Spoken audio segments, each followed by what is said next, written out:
setia di Komnas Perlindungan Anak. Yang kedua, saya kehadiran Ibu Sylvia yang saat ini terpisah dari bayinya yang saat ini berusia 1 tahun 8 bulan hanya karena ada konflik dalam keluarga. Tetapi tidak adil bagi Ibu Sylvia setelah Ibu Sylvia menyampaikan informasi di mana konflik keluarga yang terjadi sekitar 1 tahun lalu pihak suami ya mengambil anak dan memisahkan anak yang masih berumur balita itu persisnya 1 tahun 8 bulan dan sampai hari ini tidak diperkenankan bertemu sekalipun mereka masih punya hubungan perkawinan belum diputus oleh pengadilan.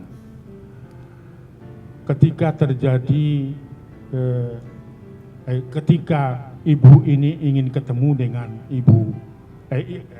anaknya putranya di Batam, terjadi kekerasan ketika Ibu Sylvia ingin ketemu anaknya dan terjadilah kekerasan dalam keluarga ya pada saat itu dan proses hukumnya sedang berjalan di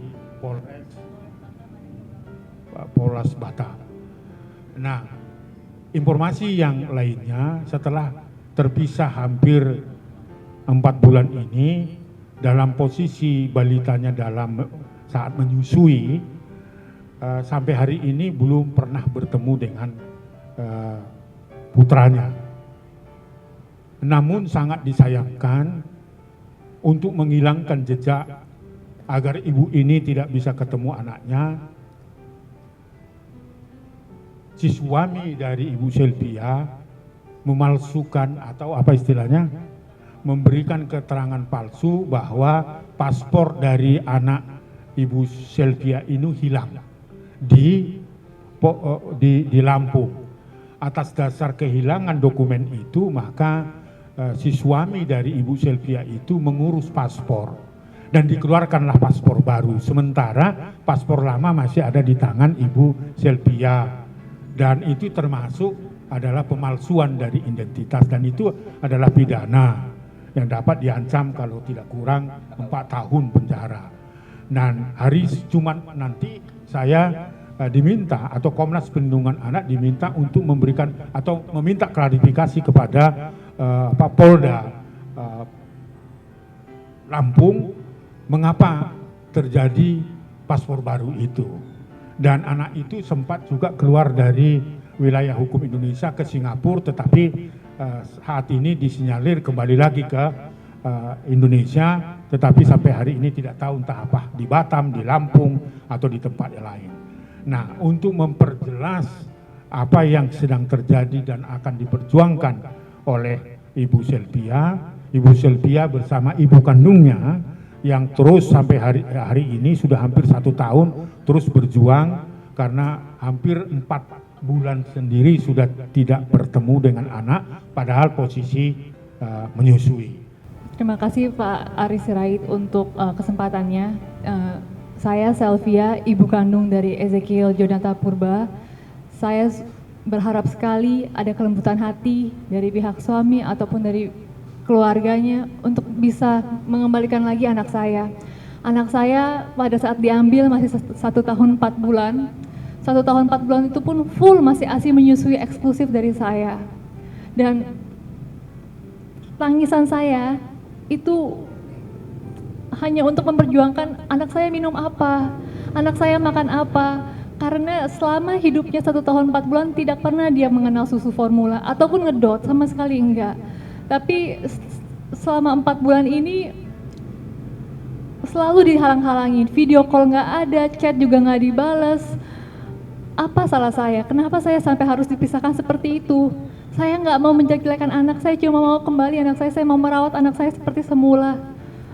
Apa itu salah? Saya mohon semua pihak yang mungkin memberikan bisikan-bisikan yang mungkin kurang benar, yang melewati koridor hukum, tolonglah, sudahi.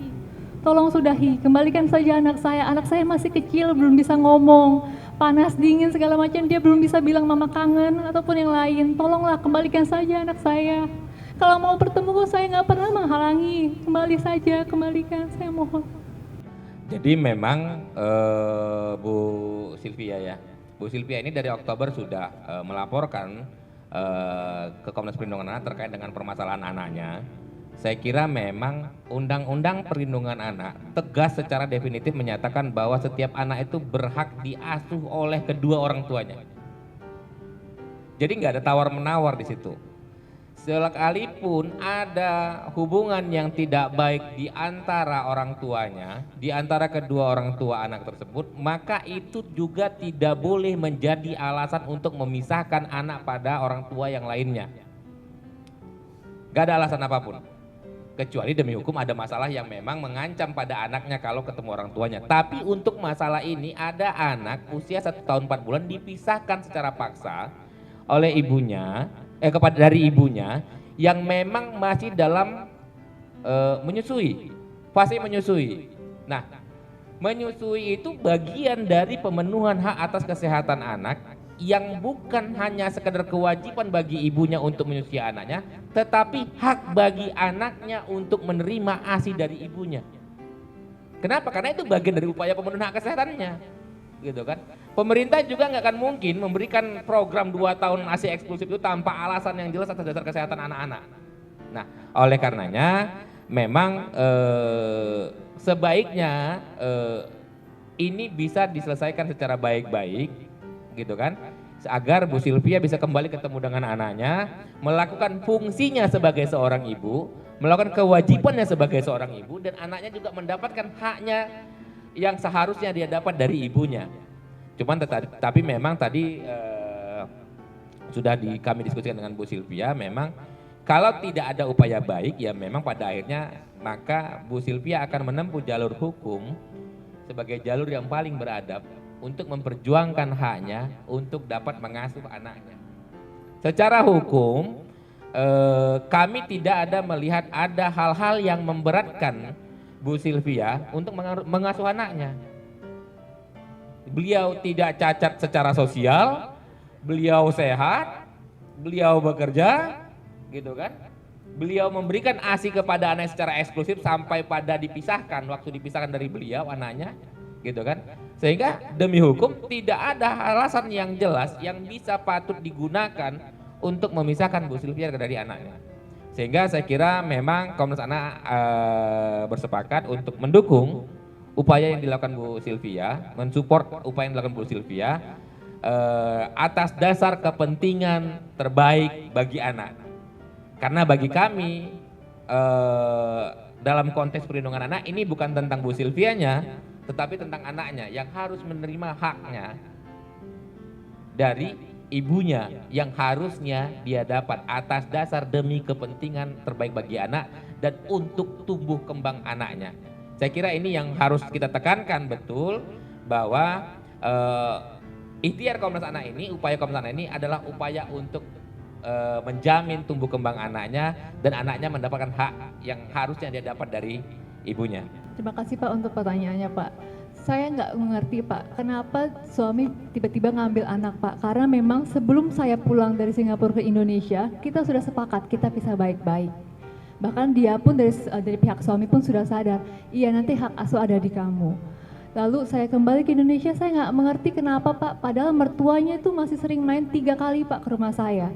Sampai sekarang pun saya bertanya, kenapa kamu ambil anak saya? Alasan dia pada saat mediasi cuma alasannya konyol Pak. Kenapa saya bilang konyol? Karena saya melihat anak saya kurus, jadi saya refleks ambil. Sesimpel itu Pak, pada saat mediasi. Makanya saya bilang, kenapa kamu ambil anak saya? Kita udah sepakat bisa baik-baik. Kamu pun sadar secara logika ini ada di saya dan saya tidak menutup pintu apa-apa. Gitu Pak, makanya saya pun tanyakan saja langsung Pak, kenapa kamu ambil anak saya? Atas dasar apa? Kenapa kamu sampai segininya gitu loh? Jadi setelah mereka menikah Pak, tinggal di Singapura dan bekerja di Singapura. Nah rupanya ada konflik dalam keluarga lah selama mereka tinggal di Singapura. Dan sudah sepakat kembali ke Jakarta ke Bekasi ya Ibu Sylvia dan sebagainya untuk menyelesaikan konflik keluarga mereka yang terjadi di Singapura. Tetapi dengan tidak ada alasan yang memadai berdasarkan hukum dan sebagainya, anak itu langsung diambil oleh Sony. Sony itu nama suaminya. Nah itu saja. Jadi sampai hari ini tidak bisa ketemu dan alasannya juga tidak jelas. Nah kita sudah panggil Pak berapa kali, 3 kali juga. Saya hanya diperhadapkan dengan jawaban surat oleh lawyernya. Jadi saya kira itu tidak bertanggung jawab terhadap perilakunya karena sampai 3 kali Pak. Oleh karena itu besok karena ada pemalsuan atau katakanlah ada paspor baru yang harus kita klarifikasi karena merupakan tindak pidana. Ibu ini sedang menggugat ke pengadilan. Saat ini sidangnya sedang mendengarkan saksi ahli dan saya diminta untuk sebagai saksi ahli, lalu kemudian akan meneruskan minta klarifikasi ke Polda Lampung mengapa ada paspor baru itu. Sekalipun itu adalah sistemnya elektronik tetapi harus persetujuan ibu ini. Jadi ada pemalsuan itu selain akan menggugat suami putus perkawinan dan hak asuh ada pada ibu ini dengan dasar-dasar itu. Saya kira itu, terima kasih kalau tidak ada lagi.